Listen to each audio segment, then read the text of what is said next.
All right, for you that can't make it on that hike on President's Day, let me give you the little tour online because a nerd like me just nerds out on the stuff on maps on the computer. So that's just what I do. So let me show you some other people's photos. This is what we'll be seeing. Um, that's what you're walking across. If I recall, it's not too bad. There's some of the tunnels. There's some of the cool trains. So that's coming from the nudist campsite. You see a lot more. So let me just show you what's up. So we're going to end right there. So this is the trail.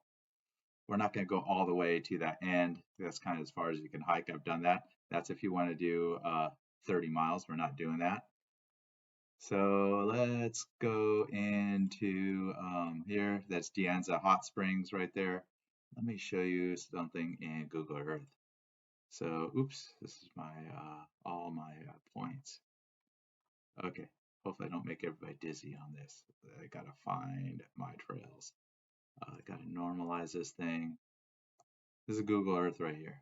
This is how I nerd out on my hikes sometimes.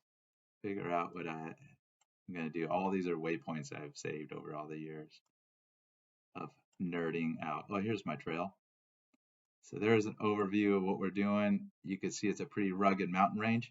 The cool thing is a railroad doesn't go more than 2.5%. So uh, we get off over here, which is the Hakamba exit right there.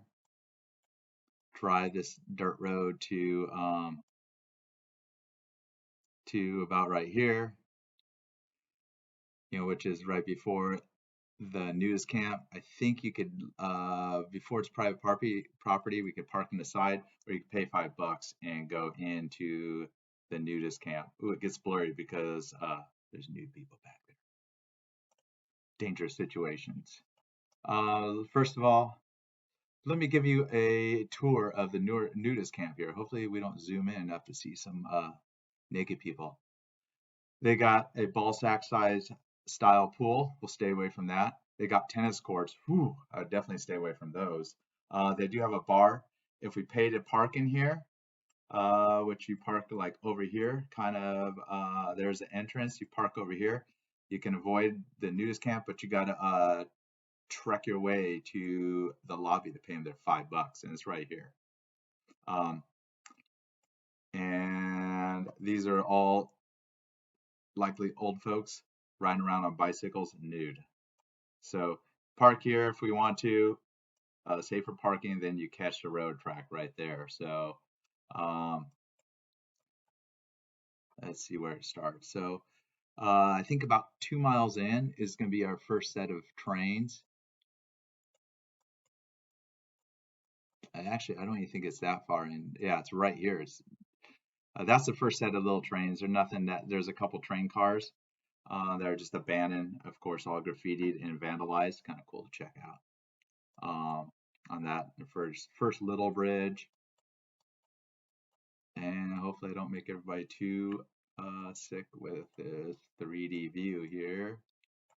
So there you go. See how it is. So there's the canyon and the railroad track that just slowly goes up, very light incline.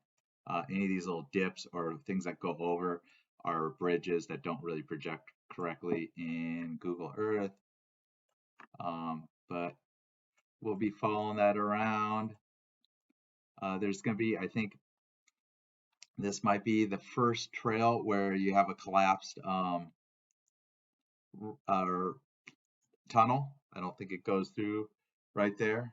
So this is the first trail that you got to walk around the mountain. It's not that much of an incline, but it's definitely more of an incline than the railroad track because you're gonna go up over this saddle right here and then back down and around. So that's the first one. I think that might be the hardest one. Um, you kind of seen that last one. There's wreckage. There's a lot of wreckage to check out everywhere. I'm sure it's all been picked through by now, like anything good. Um, this one goes through. It looks like it goes up and over. That's not true. This is the first like legit tunnel, and So any of these ones where it's a hump that goes over into track, it's really a tunnel. So you can see several of the tunnels, lots of tunnels. This one might be collapsed because when you see a well-worn trail around it, just goes around it, then that's pretty much it. So that one, same situation. You can see there's a trail around this, but I think you can go through that one if I recall. That's one of the very big tunnels. And if I recall, there's, let's see, are we getting close? This is where I could, so this is pretty much 8 miles of walking from the news camp. We're going to ignore the trail up here. That's the way I took Poncho. So there's the trestle. It does not look spectacular in Google Earth. It looks like a droopy bridge. It's really a cool trestle. And there's some trains right there. That's, I think, a really cool mural on it. I'm sure it's been defaced by now. 3 years ago, it was a cool mural. And this one, I think that tunnel goes through. So essentially, I think there's going to be 2 that we walk through. So just to give you an overview of what we're doing, we're stopping about there. We're not doing this trail. That's how Poncho and I came in from the desert. We came off-road about right here, and then we walked all the way this way, which is shorter, 5 miles. This is 8 miles. So there you go. That's our President's Day weekend, and I'm sure there's probably going to be a lot of people on it. Hope you like the tour. See you on the next one.